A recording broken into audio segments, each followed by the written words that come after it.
Buenos días amigos y amigas, este es su canal El Peatón Analítico. Bueno, vamos a seguir mencionando sobre la trayectoria de este personaje que hemos estado hablando en mis otros videos. Fíjense que curioso, 1994 ingresa al CISEN. Posteriormente, dentro de sus labores, pues, ¿qué es lo que hace un agente de seguridad nacional?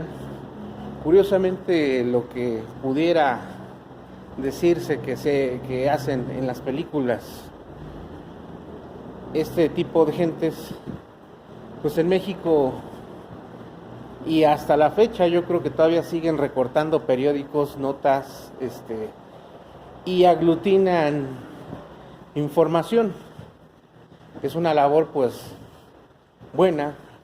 Si no tienes nada para investigar un asunto, pues vuélgate a los medios, ¿no? Ahí vas a encontrar información y de ahí puedes partir.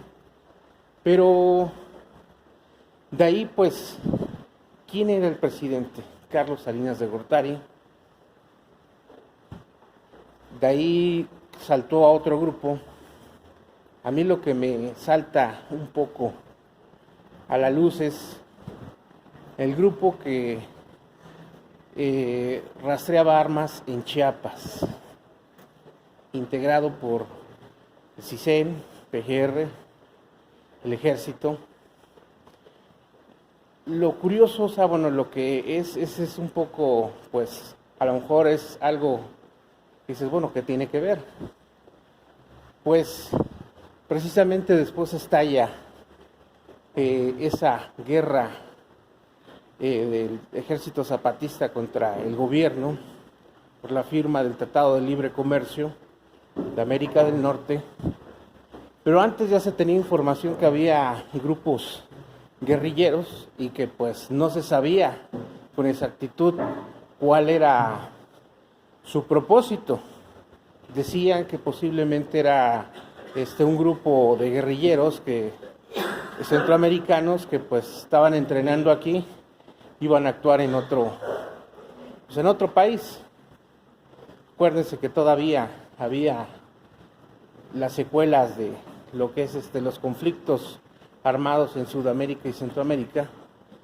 Pero entonces en este caso la relación, pues Salinas, Zedillo, una trayectoria de cualquier persona, de cualquier agente que no sea parte de las Fuerzas Armadas, porque en las Fuerzas Armadas pues hay un escalafón específico, pues te lleva tiempo para llegar a los grados de oficiales, jefes, inclusive luego generales. Pero aquí la pregunta es, entras con Salinas, sigue el sexenio de Zedillo, y ese salto cuántico de ese grupo de rastreo de armas, en donde mencionábamos que era una persona X, de repente a ser director de inteligencia en la Policía Federal Preventiva. Estamos hablando a finales del sexenio de Ernesto Zedillo. De agente a director de inteligencia, y ni más ni menos de la Policía Federal Preventiva, que era pues ya la policía de seguridad pública, el parteaguas de la Secretaría de Seguridad Pública Ciudadana, lo que ahorita tenemos. Entonces, pues imagínense esa situación que pues no me queda muy claro todavía, porque pues realmente, pues, ¿cómo es posible que gente que tiene una trayectoria pues se puede decir, pues respetable, pero el salto de agente a director de inteligencia, pues es un abismo. A menos que, pues, ahora sí que haya padrinos. Entonces, no hay que perder de vista esta trayectoria, o sea, desde Salinas a Zedillo, y ya a finales del sexenio, porque el proyecto de la Policía Federal Preventiva, pues, no se empezó a cocinar a finales del sexenio de Ernesto Zedillo, sino que ya tenían ciertos trabajos, y de alguna manera, como mencionaba anteriormente, los militares en retiro o militares en activo que participaron en lo que es la inteligencia civil desde la década de los 70s, 80s, 90s, pero fíjense que hay un dato curioso. Siempre los directores, los jefes de las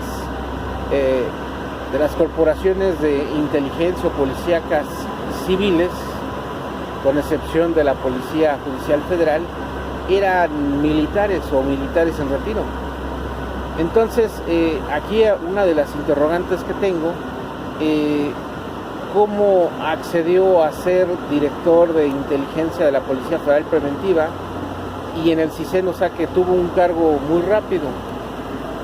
Pues ahí, pues la respuesta está precisamente en militares en retiro, que pues lo apadrinaron, pero fíjense que esa frase de que el alumno supera al maestro, pues se dio de manera contundente, ya que se apoyó en militares en el retiro, en este caso tanto del Ejército como de la Armada de México, aprendió, pero todavía cuando estuvo en la PFP, el mando pues pues siempre eran de la policía militar y eran mandos militares.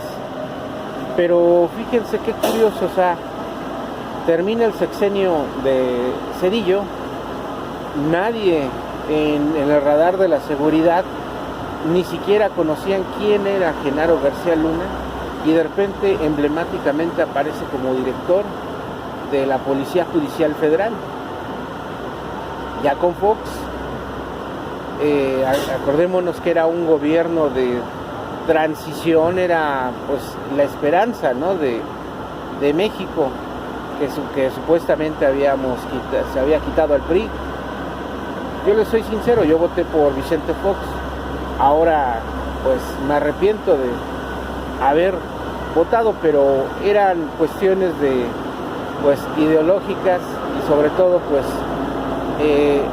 lo que floreció en una democracia la que ahorita tenemos. Bueno, pero montémonos ya el escenario de que estás en la PFP, todavía no termina el sexenio, compró aviones, helicópteros, infló los precios y entró directamente en el gabinete pues con don Vicente Fox. ¿Cuál fue la decisión de nombrarlo? O más bien, ¿quién recomendó de que hicieran director de la Policía Judicial Federal a Genaro García Luna? Ahí empezamos este entramado. Como yo les digo, mi canal, yo analizo los hechos, pero a la retrospectiva. Entonces, aquí está realmente el meollo, aquí está realmente el punto en el cual la corrupción pues se enfocó. O sea, ¿quién lo recomendó? Pues fue en este caso militares en retiro. En este caso pues quien estaba ahí era un almirante de la Armada, quien en su momento pues era su discípulo, y yo creo que si lo entrevistamos hoy en día a militar retirado, pues nos podría decir, o él podría responder por qué recomendó a Genaro García Luna como director de la Policía Judicial Federal. Pero ponga usted, no tiene trayectoria, llega a una corporación policíaca que simplemente no es del agrado de esa corporación, el CISEN, porque pues saben que esa corporación es recortar periódico, aglutinan la información y se la venden al gobierno en turno, a los políticos. Entonces pues en pocas palabras venden información. Pero la cuestión es directamente el por qué Fox designó a este personaje como director de la Policía Judicial Federal. Eso es, yo creo que el punto que debemos de empezar a ver, atacar, y sobre todo a nosotros a poder empezar a hacer un verdadero estudio. Pero la cuestión, como todo, es que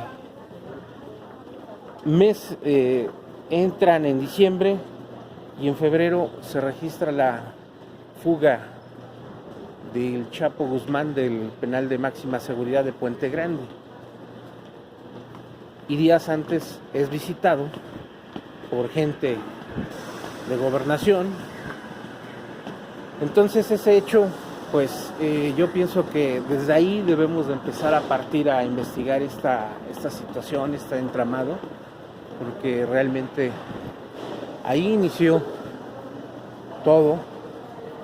O sea, si logramos desglosar estos hechos hasta ese entonces y posteriormente que creó la AFI, entonces vamos a poder entender que estuvo apadrinado y que desde ahí empezó la componenda, y ahora sí que el círculo de negocios con el mismísimo cártel de Sinaloa. Bueno, amigos y amigas, esto ha sido todo. En otra ocasión seguimos con este análisis más